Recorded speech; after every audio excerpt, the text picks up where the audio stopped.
Hello, my name is David White and I work at the University of Liverpool, and one of the things I do here is I teach a course on the use of freedom of information requests to generate data for research projects, and I teach that course to master's students, to PhD students, and sometimes to other organisations. And this is really just a very short introduction to the course that I would teach, which looks at the pitfalls and the advantages of using freedom of information requests and the process that you go through to generate data for research. And I'm going to start by looking at some of the limitations on that process and just think about what I'm talking about here as structural challenges. So the challenges that are there in the kind of power structures. And we're talking about a system based around an Act of Parliament which gives us all the right to request information from public authorities. So very often we're asking for information that's not in the public domain. Sometimes it's not particularly controversial. Sometimes it's information that's simply been overlooked, but sometimes it is information that tells us something about the way that public authorities work, the way that governments work. So sometimes it is about questioning the way that those power structures work.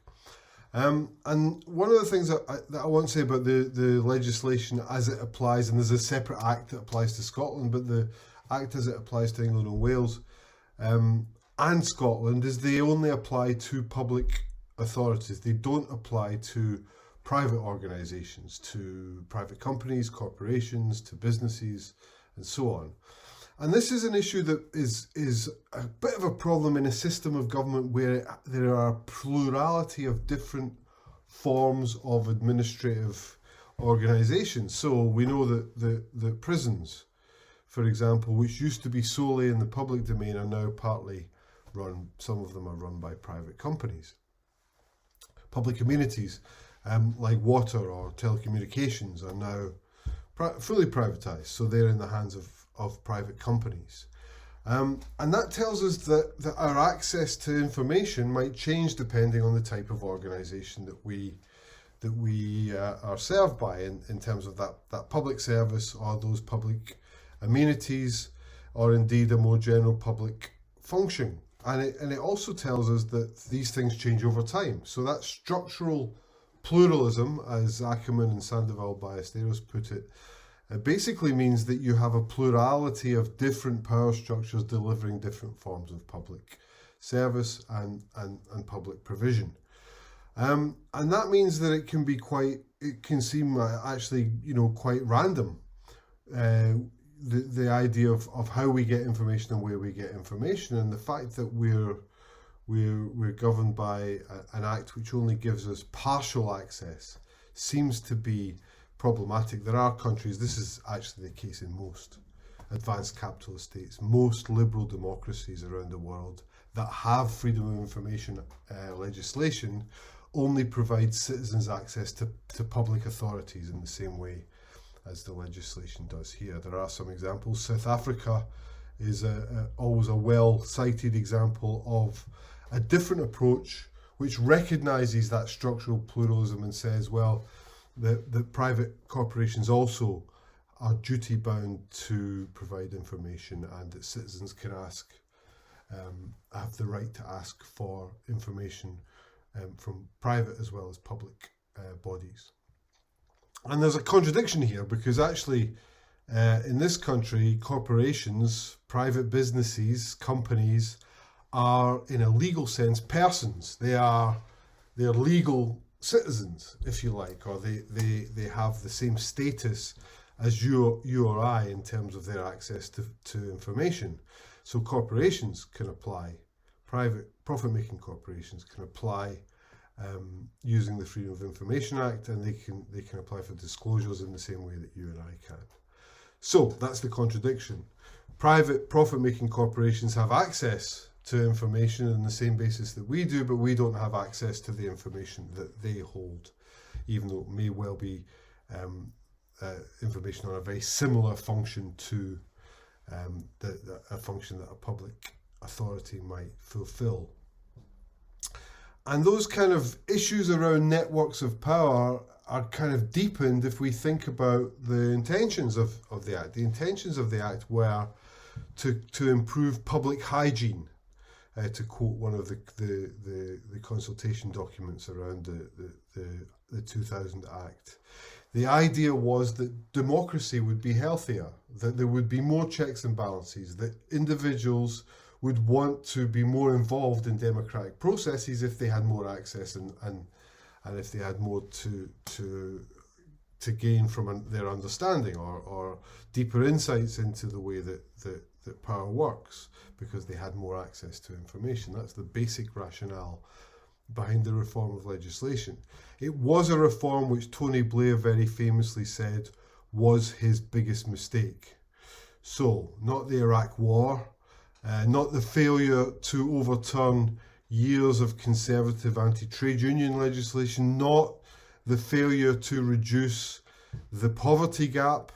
No, Blair regarded, and says this very explicitly in his autobiography, that his biggest mistake was introducing the Freedom of Information Act. And there's an interesting kind of tension which I want to develop here I don't do this very often, I'm just going to read directly from Tony Blair's autobiography. And this is what Blair had to say about the Freedom of Information Act. Freedom of information, 3 harmless words. I look at these words as I write them and I feel like shaking my head till it drops off my shoulders.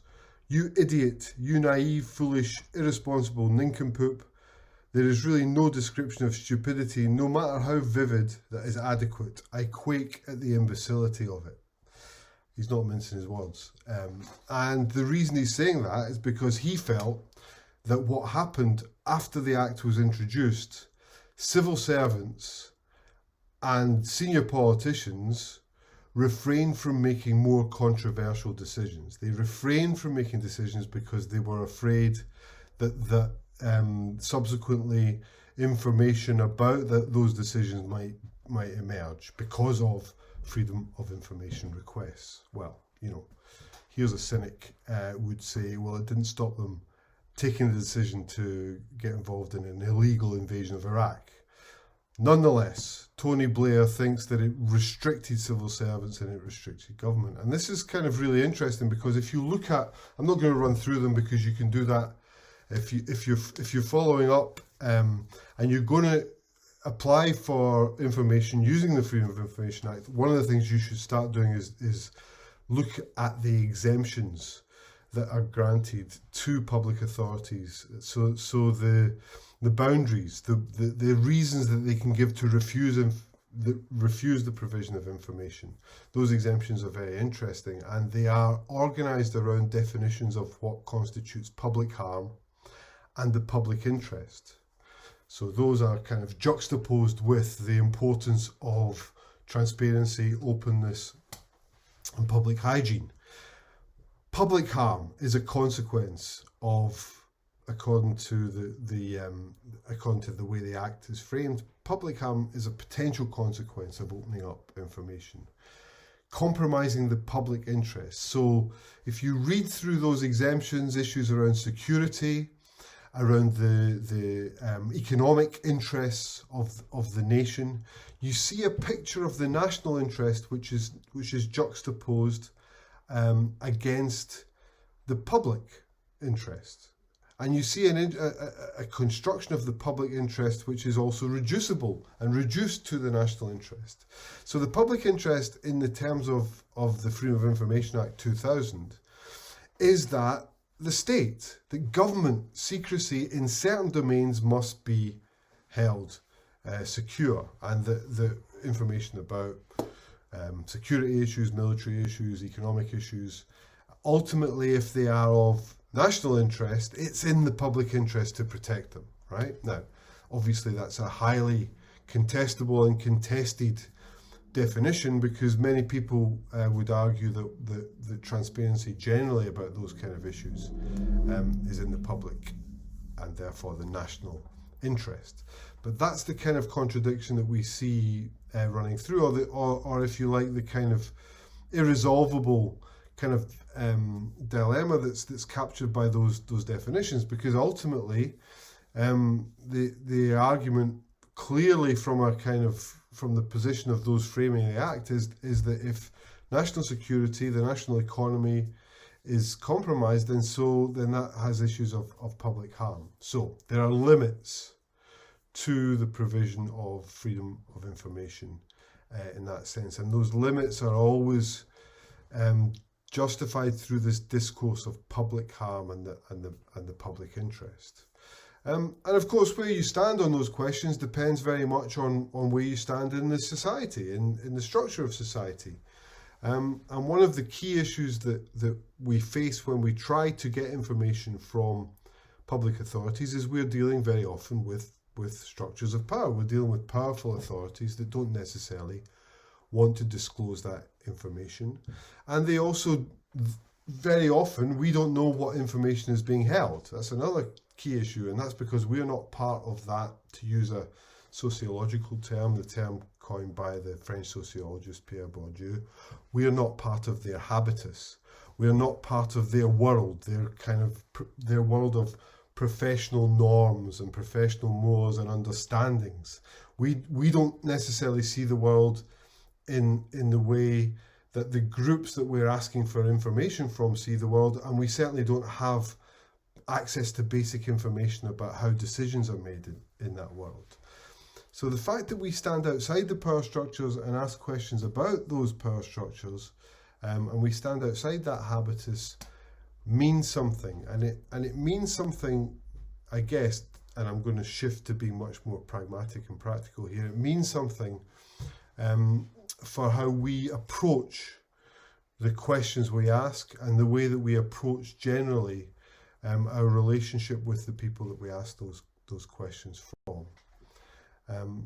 And so Walby and Larson have written a significant article which develops some of those issues in terms of what our relationship should be with those that we are asking questions of, and how we should shape our understandings of their world. And they basically say, look, if you think about the kind of information that we are going to get access to, you can analyse that information on 3 levels. So there's going to be information that we can get which covers the work of government and allows us to analyse how government works, how governments do what they do, or how public authorities do what they do. There's another set of documents which will most frequently have data about the populations that are being governed. And that will tell us about how governments see their role in not just controlling, but to use the softer term, governing, how they govern populations, how they make sure that there are particular outcomes or particular social influences that they bring to bear upon populations. And then finally, there are the texts that no one ever thought would be aimed at public circulation. I'm going to come back to talk about some of these, but I'm delivering this, I'm recording this discussion in the week that freedom of information requests and leaked information from government is hitting the headlines, particularly 2 or 3 issues around the Prime Minister Boris Johnson, texts that he sent, which were released as part of a freedom of information request, texts that he sent to various business leaders, when the beginning of the emergence of COVID-19, information that's been leaked about the renovation of his flat in Downing Street, and also some revelations about the language that he used in front of a Tory backbench committee when he talked about bodies piling high. So those 3 issues are being framed about debates around freedom of information, and they all involve text or speech which no government official, certainly not Boris Johnson, thought was going to come to the surface of public debate or ever see the light of day. So we'll talk about those in a moment. They're not all issues which emerged because of freedom of information requests. I think only one of them. But those are the kind of unofficial texts and forms of speech that were never aimed at public circulation that sometimes can emerge from freedom of information requests. But Walby and Larsson, they're not investigative journalists, so they're not thinking about how you use freedom of information requests in a journalistic way. And David Silverman, the research methods author, he warns against using approaches to research generally. He doesn't write about, I think he does, but he doesn't chiefly write about freedom of information in his discussion of research. He's talking about generally, we as social researchers take a very different approach to investigative journalists. And so that means that we sometimes go much deeper into aspects of the worlds that we research and less deeply, compared with investigative journalists. So, and as social researchers, we're interested in social processes. So Walby and Larsson argue that you have to think about how you give meaning to the text that you obtain from freedom of information requests. And you have to understand two dimensions, really. You have to understand dimensions of how those texts are given meaning. You have to understand how they're made real through the work that government employees do. So you have to think about what government employees are doing when those texts are produced.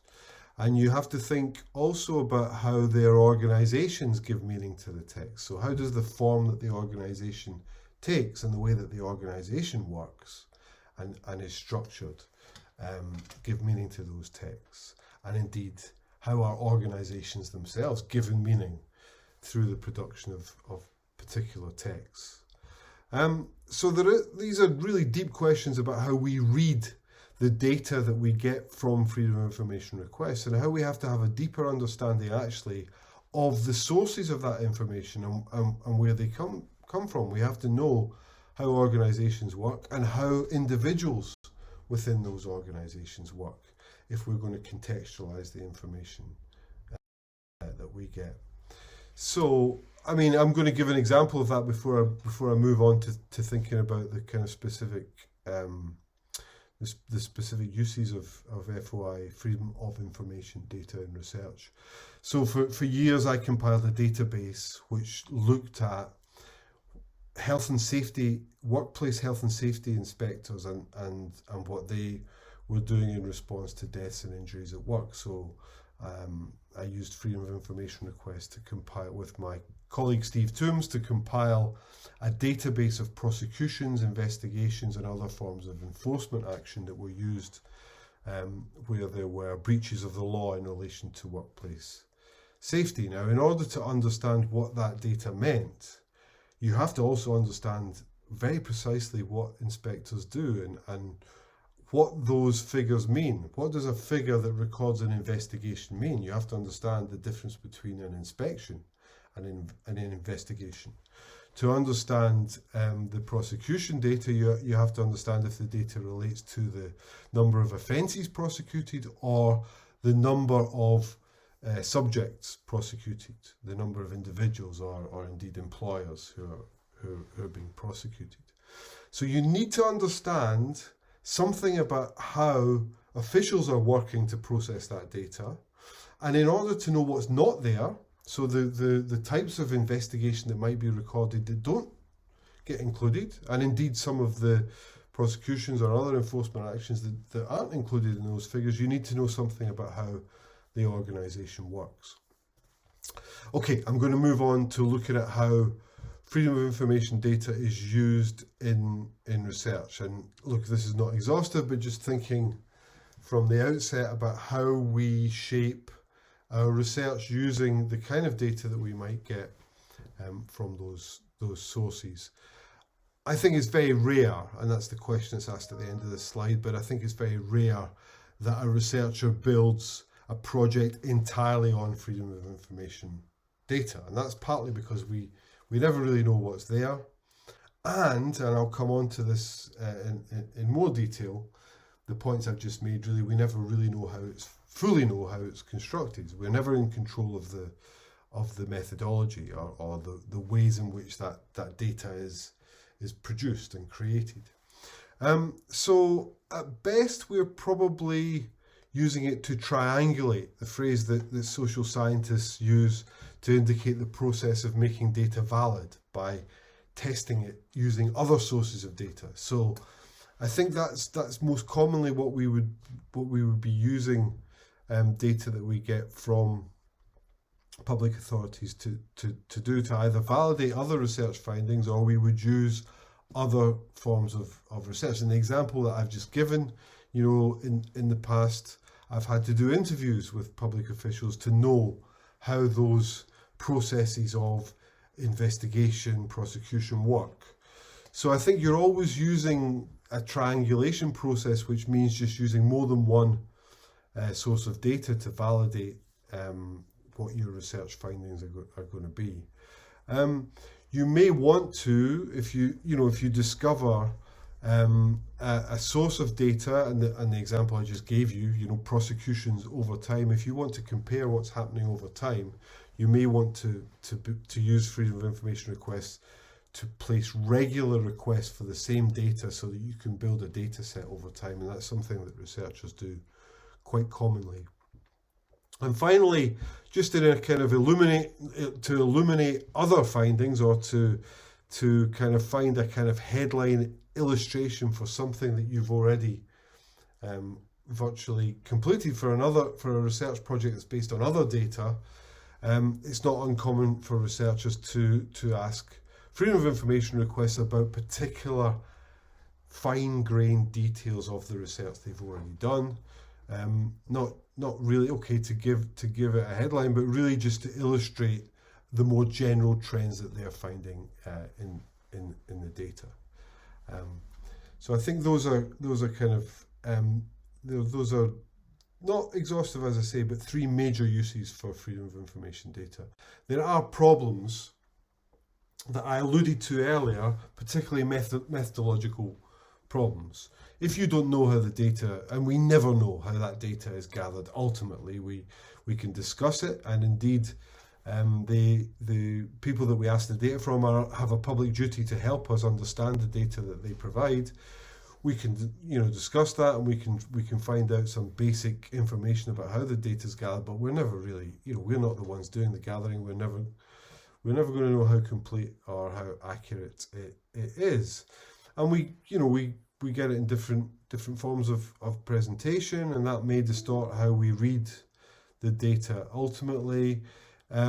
It's not uncommon to receive particularly data if you're asking about government processes where individuals' identities might be redacted, or particular details of decisions might be redacted. That's very, very common to get official documents back that have words effectively screened out. So sometimes we never see the full picture. Wolby and Larson, who I cited earlier, they talk about the Hawthorne effect, which happens when you start conducting this kind of research. Then it may shape the results you get.